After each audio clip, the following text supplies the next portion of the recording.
যে আপনি বাংলাদেশের আপনি জানেন যে আমাকে এক বড় সিগারেট কোম্পানির একজন বলেছেন যে বাংলাদেশে ওয়ান অফ দ্য লার্জেস্ট বড় কান্ট্রি যেখানে মেয়েদের স্মোকিং খুব র্যাপিডলি বাড়ছে।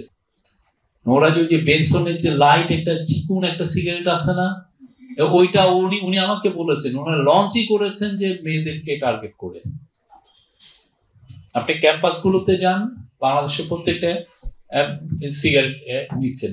আমি কারো সিগারেট খাওয়ার পিছনে everyone is free to smoke, তার এটা তার নিজস্ব স্বাধীনতা, আমি এটা করছি। বাট বলছি যে বাংলাদেশে সব ধরনের পুরুষদের মধ্যেও সিগারেট স্মোকিং বাড়ছে, মেয়েদের মধ্যেও স্মোকিং বাড়ছে, এই জিনিসটা হচ্ছে। এবং বাংলাদেশে এটা ক্যাম্পাসগুলোতে হচ্ছে, নন ক্যাম্পাসগুলোতে হচ্ছে।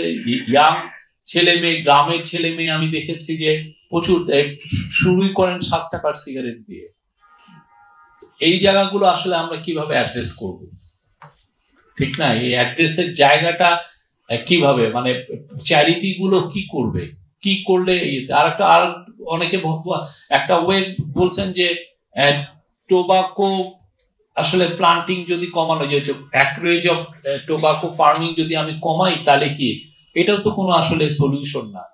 আপনি এটা করবেন, এটা আপনি যেই জায়গাগুলো টোবাকো হয় ওইখানে যে আপনি দেখেন তিস্তা নদীর 2 পাশে বা মিরপুরে, যেটা কুষ্টিয়ার মিরপুর বা ওদিক দিয়ে এই পুরো জায়গাগুলো দেখেন, ওইখানে আসলে অর্থকরী ফসল টোবাকো ছাড়া তো আর কিছু নাই।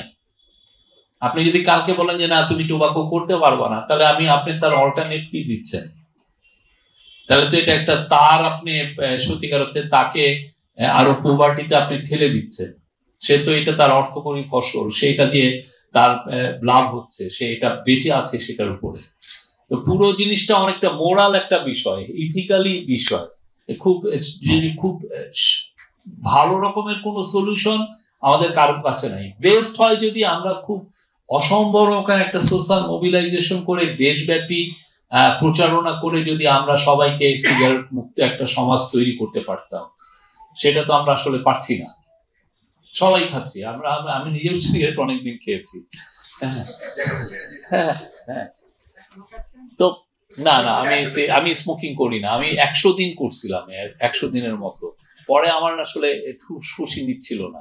আমরা এমন কোনো কিছু বের করতে পারি নাই যার ফলে আমরা বলতে পারি যে না আমরা মানুষজনকে উদ্বুদ্ধ করে টোবাকো থেকে বের করে নিয়ে আসছি। যেটা একটা ইয়াং ছেলে হোক, যেটা একটা ইয়াং মেয়ে হোক, কারোকেই তো আমরা উদ্বুদ্ধ করতে পারছি না।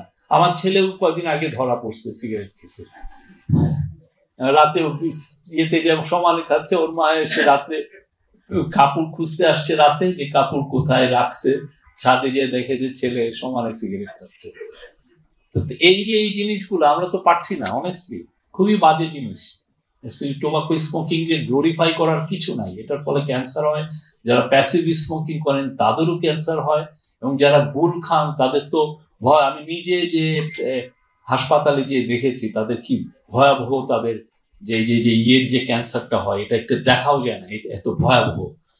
কিন্তু আমাদের এই জায়গাতে আমার কেন যেন মনে হচ্ছে বাংলাদেশের চ্যারিটি গুলো, বাংলাদেশের এনজিও গুলো, বাংলাদেশের যারা অ্যাক্টিভিস্ট গ্রুপ গুলো, আমরা সবাই কালেকটিভলি ফেল করেছি।